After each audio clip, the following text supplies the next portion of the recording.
Cassava. Yes, who else? You? It was what? Maize. And you? Maize. Okay. What happened to your field? Either you planted cassava or potatoes or maize.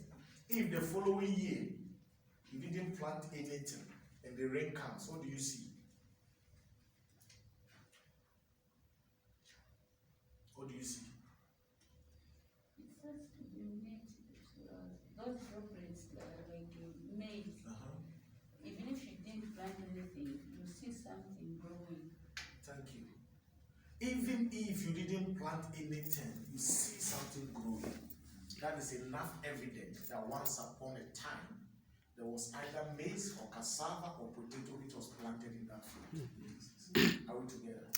The same thing applies to your dreams. Once God has planted that dream in your heart, even if you refuse to execute or bring forth that dream, almost now and then it keep popping up. You agree with me? Yes. It keep popping up, it keep coming until you become restless, like a pregnant woman whose time is due to deliver.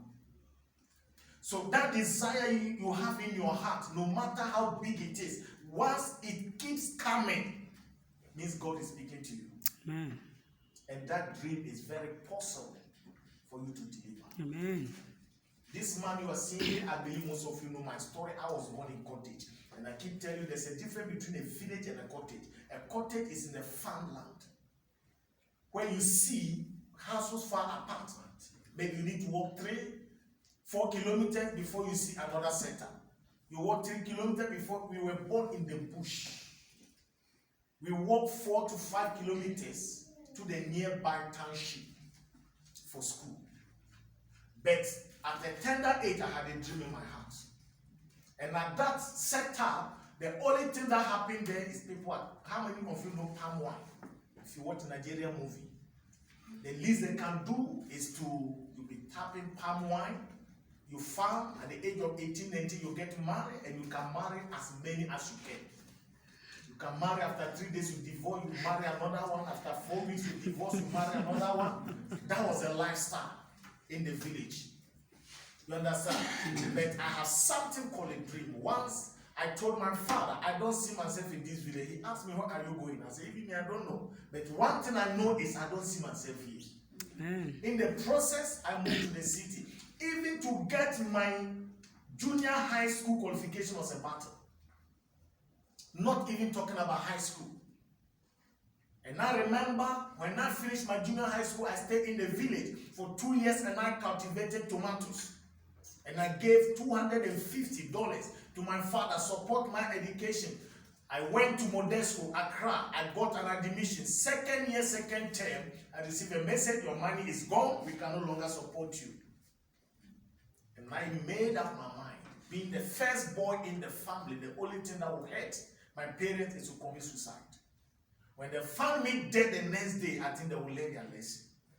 That God met me on the way. Jesus met me on a broken track where it was written with God, everything is possible.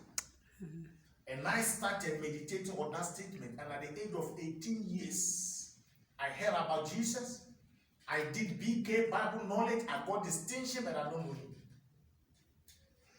Hallelujah. Amen. I never knew him. To me, Christianity is one of the religions. You can't decide to be a Muslim or Buddhist.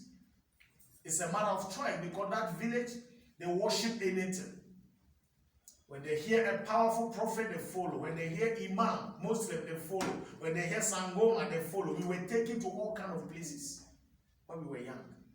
But Jesus spoke to me on a broken track. With me, everything is possible. And I started meditating on that statement. When I got to the second capital city, Kumasi, I visited a friend. He was a member of SDA. And I narrated all my disappointment to him. And he gave me Good News Bible. It was black cover.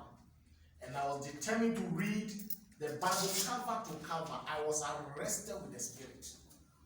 To confirm if what God was telling me on the track is true. 1 Samuel chapter 2 verse 8. God spoke to me again. I raise the poor from the dust. I lift up the needy from the ash heap, and I sit them with noble men.